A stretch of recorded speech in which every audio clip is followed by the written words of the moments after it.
जय श्री हरि। प्रिय भक्तगण एवं सम्मानित दर्शकों, आप सभी का हमारे चैनल हुकम सिंह मोगिया में हार्दिक स्वागत है।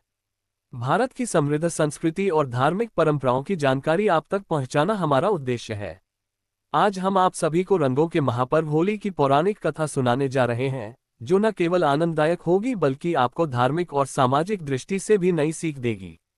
इस कथा को सुनने से पहले आपसे निवेदन है कि यदि आपने अभी तक हमारे चैनल को सब्सक्राइब नहीं किया है तो कृपया सब्सक्राइब करें और इस वीडियो को लाइक एवं शेयर जरूर करें ताकि अधिक से अधिक लोग इस दिव्य कथा का लाभ उठा सकें। होली का पावन पर्व प्रेम, एकता और भक्ति का प्रतीक। जब फाल्गुन का महीना आता है तो प्रकृति में एक अनोखी ऊर्जा छा जाती है। टेसू के फूल खिलने लगते हैं, हवा में भीनी भीनी खुशबू बिखरती है और चारों ओर रंगों की वर्षा होने लगती है। होली सिर्फ रंगों का त्योहार नहीं, बल्कि यह प्रेम, भक्ति और बुराई पर अच्छाई की विजय का प्रतीक भी है। इस दिन लोग अपनी पुरानी कटुता भूलकर एक दूसरे के गले लगते हैं, प्रेमपूर्वक रंग खेलते हैं और समाज में एकता एवं भाईचारे की भावना को मजबूत करते हैं। होली की पौराणिक कथा भक्त प्रहलाद और होलिका दहन। प्राचीन समय की बात है। असुरों का एक शक्तिशाली राजा था हिरण्यकशिपु। वह बहुत ही घमंडी और क्रूर था।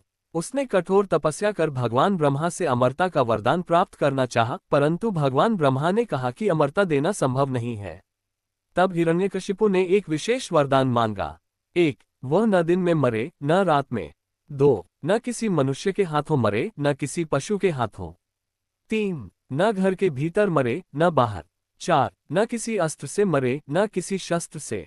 इस वरदान के कारण वह अजेय हो गया और स्वयं को ईश्वर मानने लगा। उसने अपने राज्य में भगवान विष्णु के नाम का जप करना वर्जित कर दिया। जो भी विष्णु भक्ति करता उसे दंड दिया जाता। लेकिन उसका पुत्र प्रहलाद भगवान विष्णु का अनन्य भक्त था।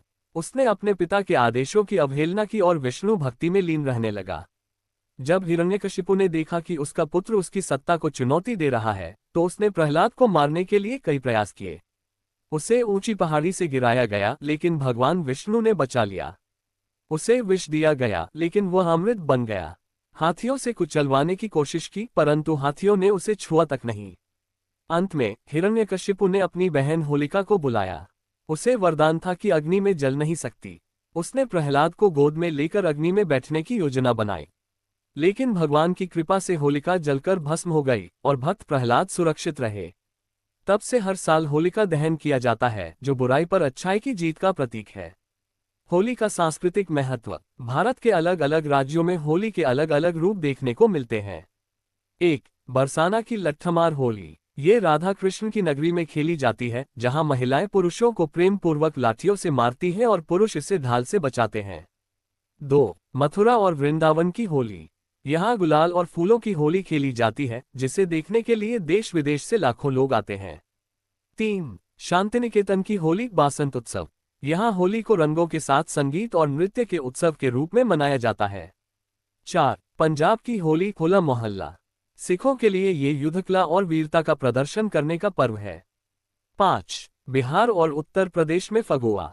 यहाँ होली लोकगीतों, ढोल और मस्ती के साथ मनाई जाती है। आधुनिक होली और उसके बदलाव। समय के साथ होली के स्वरूप में कई बदलाव आए हैं।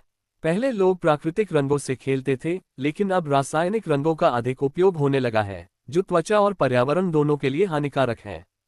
भांग और ठंडाई के नाम पर अत्यधिक नशा करने की प्रवृत्ति भी बढ़ गई है, जिससे इस पावन पर्व का पवित्र स्वरूप प्रभावित हो रहा है। हमें इस ओर ध्यान देना होगा कि होली मस्ती और संस्कार का संगम बनी रहे, न कि अश्लीलता और अनुशासनहीनता का प्रतीक। होली का असली संदेश। होली हमें सिखाती है कि हमारे भीतर का अहंकार और बुराइयां जलकर राख हो जाएं। हम प्रेम और एकता के रंग में रंग जाएं। सभी भेदभाव मिटाकर प्रेमपूर्वक गले लगें। यदि हम होली के असली उद्देश्य को समझें और आत्मसात करें, तभी ये पर्व अपने सही मायने में सार्थक होगा। प्रिय दर्शकों, यदि आपको ये कथा ज्ञानवर्धक और रोचक लगी हो तो वीडियो को लाइक करें, शेयर करें और हमारे चैनल हुकम सिंह मोगिया को सब्सक्राइब जरूर करें। आप सभी को हमारी ओर से होली की हार्दिक शुभकामनाएं। रंगों से भी ज्यादा जीवन में प्रेम और सद्भावना बनी रहे। जय श्री कृष्ण, जय श्री राम।